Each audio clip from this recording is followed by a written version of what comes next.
I want everybody to have fun tonight, but please be safe. If you find yourself disoriented or confused, it's either you're drunk or Marjorie Taylor Greene. I gotta say, President Joe Biden's performance at the White House Correspondents' dinner was pretty good, pretty good. Whoever wrote his jokes did a decent job, and I particularly enjoyed that jab at Marjorie Greene.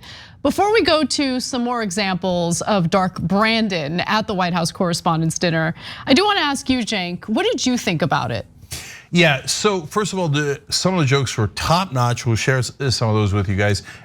Remember, the politicians don't write these, but they do okay them. They green light them. They look at them, et cetera. Well, you know, with Trump, you never know. But Biden, give him credit for saying, yeah, I like these jokes. Let's go with these jokes. And the delivery on 8 out of 10 of them were pretty good, pretty good. But I watched his whole speech that included good, important, serious stuff about journalism. He sometimes feels like Fire Marshal Bill. And he's got the garbled way of speaking that he just does too often. Like, so I'm and I'm like, ah. And like I start to think about his dentures. And okay, so I'm just being honest with you guys. The jokes were good. The whole thing itself still had some Biden moments. So that's the reality of it. But all right, let's give him the rest. So we're just gonna show you the highlights where he looks good because the person who wrote the jokes did a good job. So he didn't just go after Marjorie Greene. He did also go after Republicans, generally speaking. So let's watch that. Ron DeSantis, I had a lot of Ron DeSantis jokes ready. But Mickey Mouse beat the hell out of me, got there first. Now look, can't be too rough on the guy. After his re-election as governor, he was asked if he had a mandate. He said, hell no, I'm straight. I'm straight. The speaker's trying to claim a big win this week. But the last time Republicans voted on something that hapless, it took 15 tries. Roy's a great guy. He once dubbed me the Jay-Z of Delaware. Don't let that look in your face, you did. Tonight he asked me to keep it short, even offered me $10 if I'd keep it under 10 minutes. That's a switch, a president being offered hush money.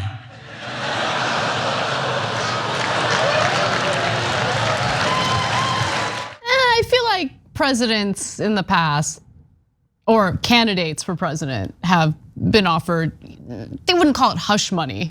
Yeah. But if there are campaign donations that want, presidential candidates to shut their mouths about certain policy that would impact corporate donors, that's a different story. But anyway, not to get too serious about it, my favorite joke in that little compilation was the jab at Kevin McCarthy. Oh yeah, so good. Voted something as hapless 15 times. Yeah. The Mickey Mouse joke got too many laughs. I didn't think it was that great, but there's some good ones in there. But I like the ones against the media the most. Yeah. Okay, so we're gonna go to that next. Let's watch. You might think I don't like Rupert Murdoch. That's simply not true. How could I dislike a guy who makes me look like Harry Styles? You say I'm over the hill. Don Lemon would say that's a man in his prime. I love NPR.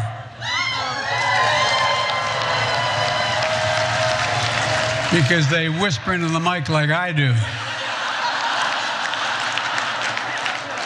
But not everybody loves NPR. Elon Musk tweeted that it should be defunded. Well, the best way to make NPR go away is for Elon Musk to buy it. We really have a record to be proud of. Vaccinated the nation, transformed the economy, earned historic legislative victories and midterm results, but the job isn't finished. I mean, it is finished for Tucker Carlson. I'd call Fox honest, fair, and truthful, but then I could be sued for defamation. I hope the Fox News team finds this funny. My goal is to make them laugh as hard as CNN did when they read the settlement. But then again, CNN was like, wow, they actually have $787 million. All right, it was all right. Yeah. No, there's a bunch I liked in there. I like the defamation line about Fox News, and they don't usually get that spicy about Fox News. So look at Biden. Dark Brandon comes out to play. Oh yeah.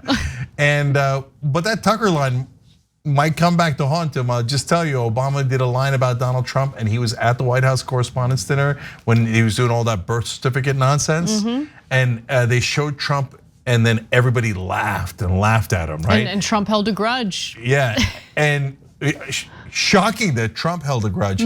But now you don't know how much of a factor it was, of course, and it was probably a tiny factor. But there's reporting that Trump hated that so much that it made him want to get into politics more. So him, like Biden saying, Tucker's done. Not sure we know that yet. Okay, so let's hold on that one. Also, the guy who seems to have an affinity for whispering things into the mic, like he referenced that when he talked about how much he loves NPR and how they whisper into the mics. But he should have whispered into the mic as he was telling the joke. He didn't. He like leaned into the mic and spoke normally. Like for the first time ever. Whenever he leans into the mic, he whispers. That was the time to whisper. Perfect opportunity to whisper, and it would make sense to do it, but he didn't do it. Oh well. But look, guys, overall about the White House Correspondents' Dinner, and I've gone to it a couple of times, and it's like, if it was the exception, and I've said this many times, but if it was the exception, and that's the one night that the press and the politicians get along, I would love it. I would say, that's good. One night where you're not at war, right? Yeah. But the problem is it isn't the exception, it's the rule. Totally. The press and the politicians are totally in bed together. So when they all get dressed up and they all go together and lightly rib each other, it doesn't feel as fun. And Stephen Colbert, the reaction that he got to a brilliant roasting of George W. Bush and the media shows you, no, if you're there to actually criticize someone, they don't want any piece of it. It's gotta be light ribbing like this. Now, final video, Biden also decided to poke fun at himself, so let's take a look at that. I believe in the First Amendment, not just because my good friend Jimmy Madison wrote it. A lot of ways, this dinner sums up my first 2 years in office. I'll talk for 10 minutes, take 0 questions, and cheerfully walk away. I get that age is completely reasonable issue. It's on everybody's mind. And everyone, by everyone, I mean the New York Times. Headline, Biden's advanced age is a big issue. Trump's, however, is not. I mean, I think that the age of both individuals is an issue, especially with the way that they carry themselves and handle the job, just keeping it real. Yeah, later he made a reference to the New York Times pitch bot, and that's when you knew for sure he was not writing the jokes. 1000%. He had, I don't know if he asked 7 times what the New York Times pitch bot was, or he was like, I'll just read it, who cares? Okay, I did like the Jimmy Madison joke, that was funny. All right, and then at the very, very end of the speech, by the way, he put on the sunglasses and made a reference to Dark Brandon. So at least he's self-aware in a way, and at least his joke writer is self-aware. But he read him, so he's willing to poke fun at himself. True. And Trump wouldn't do this stuff because he hated making fun of himself. Yeah. And that's because he's a tiny, tiny little man, okay? So we're not huge fans of Biden here, but pretty good job overall. And as usual, Biden's one saving grace, always better than Trump. Thanks for watching The Young Turks, really appreciate it. Another way to show support is through YouTube memberships. You'll get to interact with us more. There's live chat emojis, badges. You've got emojis of me, Anna, John, JR, so those are super fun. But you also get playback of our exclusive member-only shows and specials right after they air. So all of that, all you gotta do is click that join button right underneath the video. Thank you.